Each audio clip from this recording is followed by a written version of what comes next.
Forgive me, Father, for I have sinned. But even if He in all His glory finds the power to forgive me, how can I ever forgive myself? I'm often asked how I bear the burden of listening to confessions. People assume my conscience is haunted by the personal demons each man and woman struggles against, but that is not the case. In truth, there is no thrill which compares to hearing a confession. The trust they are putting in me, the trust they are putting in God, is a beautiful moment to behold. They freely submit themselves to my power, begging for my absolution as though it were I who wielded God's wisdom to judge or forgive. But when it comes time to confess my own sins, I found I lacked the courage of my flock. I am more than a man to them, I am a symbol of the divine.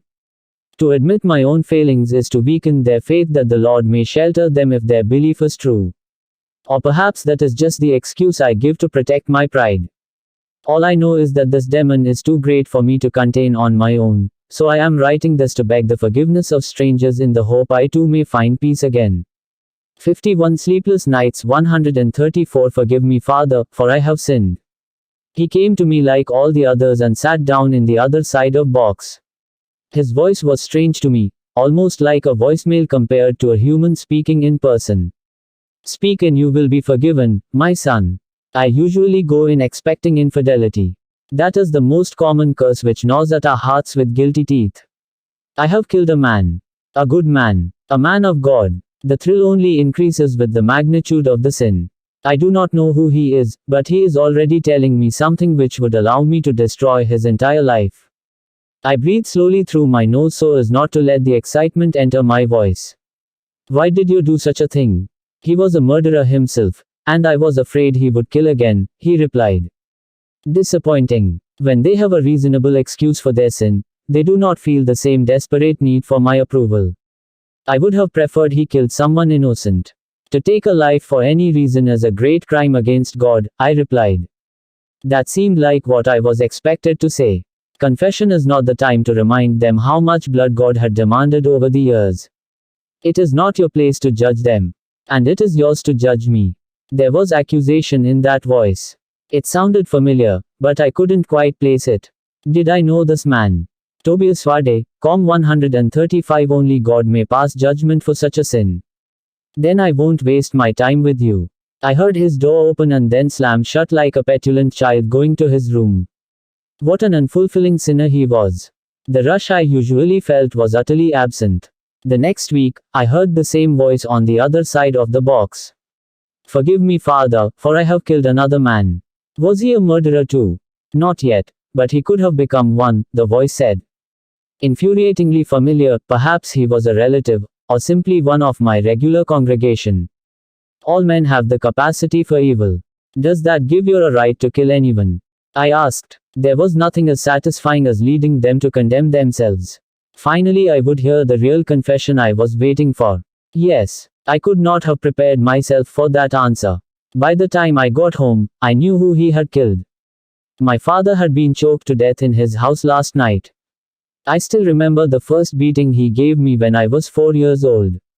The scars from the lashes on my back have never healed to this day. Lord knows I had thought about ending him myself 100 times, but actually hearing the news was unimaginably painful. The guilt of my own evil thoughts against him was almost enough for me to seek confession myself, but there was 51 sleepless nights. 136 No sense dirtying my image when I had resisted my evil temptations. If anything, I was thankful to my father. I never would have joined the church if I wasn't trying to get away with him. His cruelty had paved the way for my mercy. I didn't anticipate the killer to ever return after how closely he struck me. He couldn't have expected my forgiveness after so personal an attack. A month passed and I had come to terms with my father's death when the voice spoke through the wooden grate again. Forgive me, Father, for I have killed another man.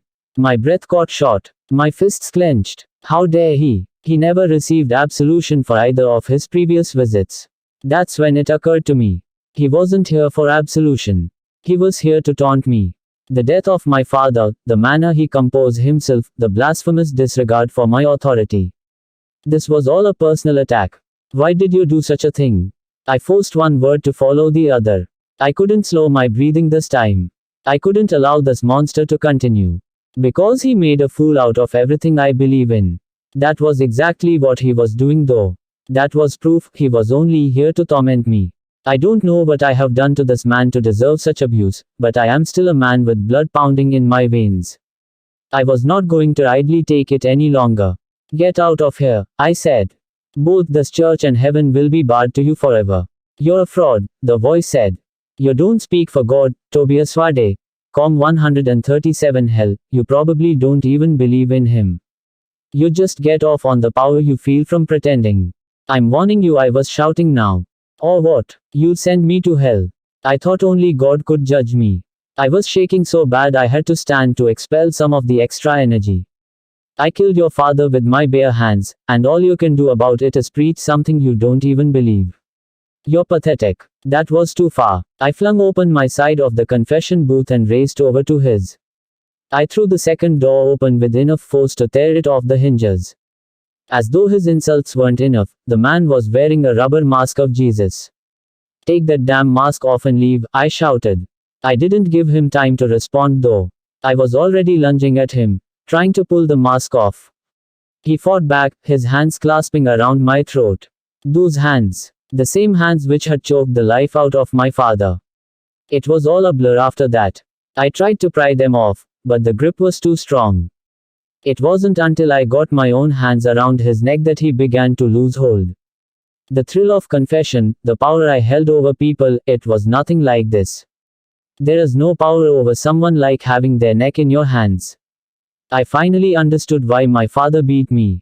I never felt closer to the divine than that moment when this demon convulsed beneath my hands before finally falling limp.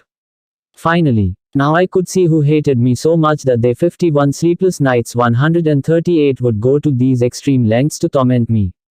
His cold dead hands, so alike my own, were helpless to prevent me pulling back his mask. I stared at my own dead face. Vomit coating the sides of my mask. My dead tongue lolling grotesquely from my mouth. That is how I came to terms with who I am. Forgive me, Father, for I have sinned. I have killed a man of God. I have killed my father. I have killed the man who made a fool of everything I believe in. And I have never felt more alive.